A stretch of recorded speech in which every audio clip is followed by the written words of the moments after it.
Hai rekan-rekan semua, sekarang kita akan membahas tentang stunting.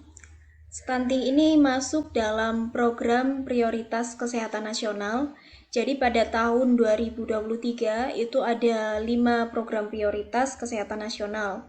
Di antaranya itu penurunan angka kematian ibu dan penurunan angka kematian bayi. Kemudian penurunan angka stunting, pencegahan dan tindakan penyakit tuberkulosis atau TBC, serta penyakit katastropik.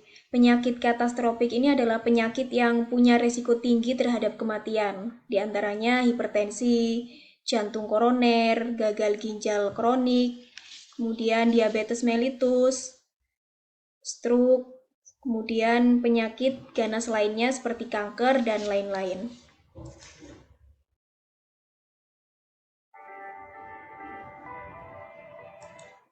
Nah, menurut WHO sendiri pada tahun 2015, stunting ini merupakan gangguan pertumbuhan dan perkembangan anak akibat kekurangan gizi kronis dan infeksi berulang.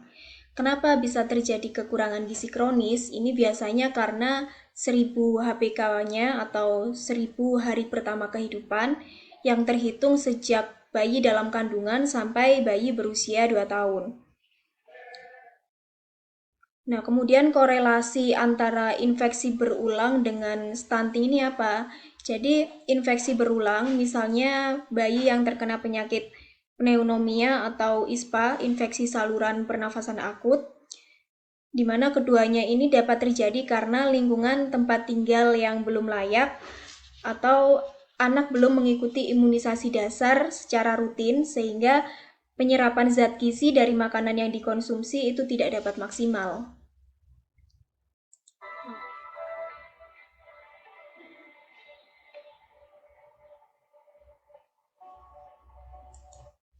Nah, sedangkan menurut WHO pada tahun 2020, stunting adalah pendek atau sangat pendek berdasarkan panjang atau tinggi badan menurut usia yang kurang dari -2 standar deviasi pada kurva pertumbuhan WHO.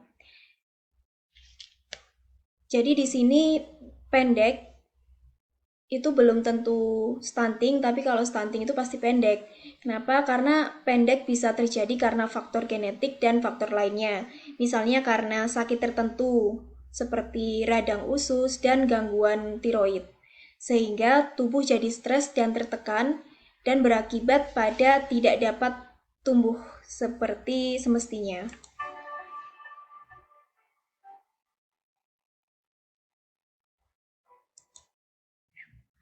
Anak stunting biasanya lebih pendek dan lebih kurus dibandingkan anak seusianya.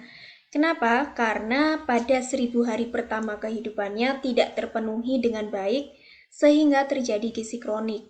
Nah, untuk menanggulangi ini, pada 1000 hari pertama kehidupan anak itu harus diberikan kehidupan yang terbaik. Jadi ibu hamil, dari sejak ia hamil itu harus mengkonsumsi makanan-makanan yang tinggi gizi untuk kebutuhan bayi, kemudian gizinya dicukupi dengan baik sampai bayi berusia 2 tahun.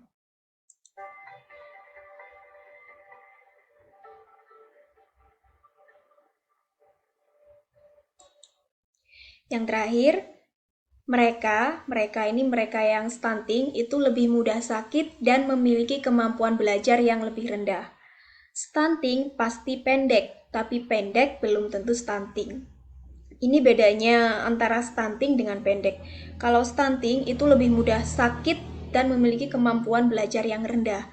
Karena stunting ini selain terjadi gangguan pada tumbuh kembang anak, tapi juga terjadi gangguan pada perkembangan kognitif, sehingga mereka tidak bisa memiliki kemampuan belajar seperti anak-anak yang lain.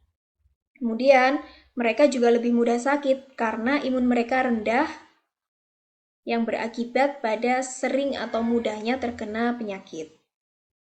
Baik, terima kasih teman-teman. Untuk penjelasan selanjutnya bisa dilihat pada video berikutnya. Terima kasih.